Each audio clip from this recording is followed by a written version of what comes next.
Hi, shout out Jeremy's TV at sa lahat ng viewers. Thank you sa lahat sa inyo sa suporta ninyo sa amin. Mag-iingat kayo and God bless you. Ni dating Mayor Lito Atienza, isang broadcast journalist, nagtapos ng Political Science major in Governance. People of the Year awardee dahil sa kanyang suporta sa MYRC. Isang misyonaryo, isang ina, Direktor ng Kababaihan ng Maynila, ang bagong liwanag ng lungsod ng Maynila.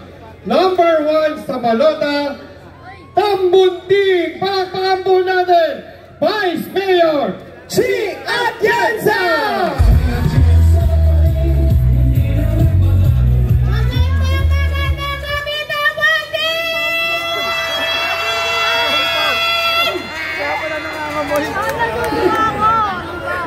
Kamusta po kayo lahat?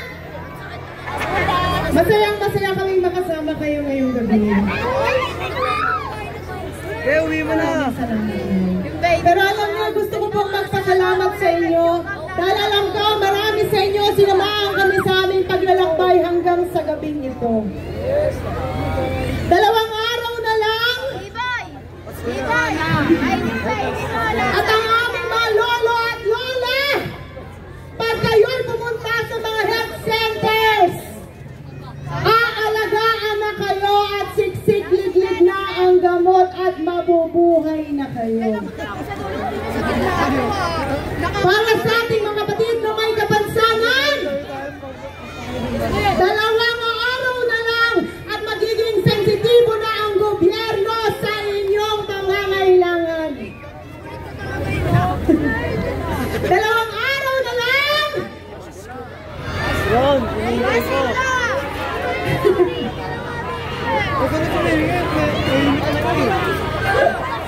At ang ating mga kapatid na mga Muslim mare-representa na sa gobyerno. 2 araw na lang at ang lahat ng miyembro ng LGBTQ+ community, pantay-pantay na ang panlaban nyo dito sa Maynila. 2 araw na lang! At babalik na ang isang gobyerno na may tunay na malasakit at mabilis kikilos! Kaya't ako po ay nakikiusap sa inyong lahat. Ako ay naniniwala sa aking nag-iisang alkalde na siya ang susi para mangyari ang lahat ng yan. Ipaglaban niyo po ang aking nag-iisang alkalde na si Yorme Isko Moreno Dumagoso!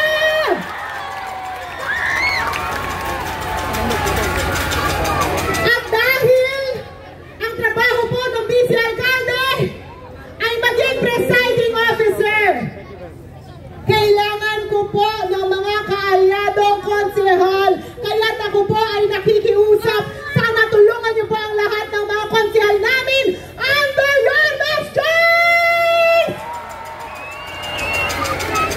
At importante rin na kaalyado namin ang congressman niyo dito sa District 3. Kaya't ipaglaban niyo ang aking kaibigan na si Congresswoman Apple Yoto!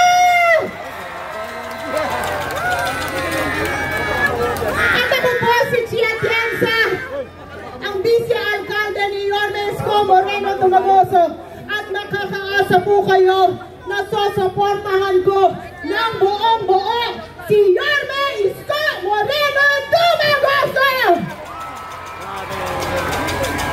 Alam nyo, sa aming pagsasama, sinabi niya sa akin na ang gusto niya mangyari, maging Singapore ang Maynila balang araw.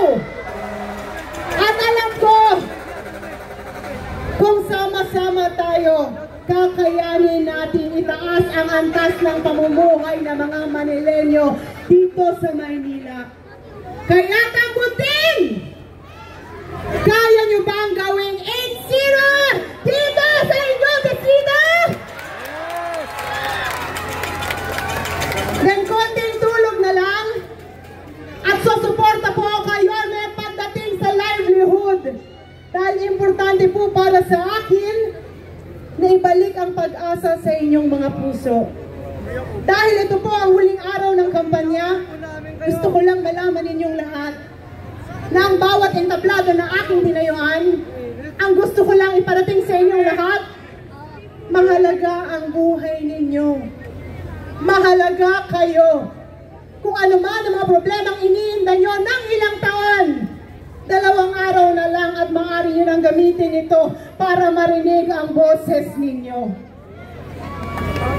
Dahil naniniwala ko sa inyo na kahit ano pa na ang ibigay sa inyo, alam ko mananaig ang kabutihan at alam ko mananaig kung ano ang laman ng puso ninyo. Kaya makakaasa ba kami? Mag-e-8-0 tayo dito sa Tambunting at sa buong Distrito 3? Alam nyo, ang tawag po sa akin ay liwanag ng Maynila.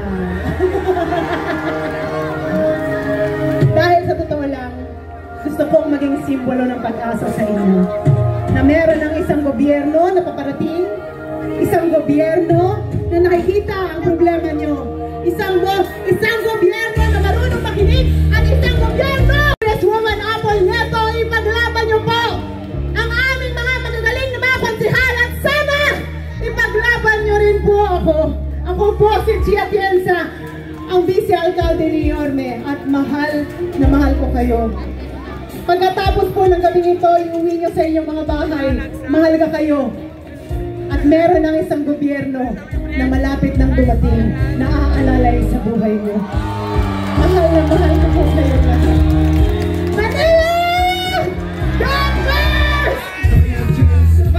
Maraming salamat po, muli po.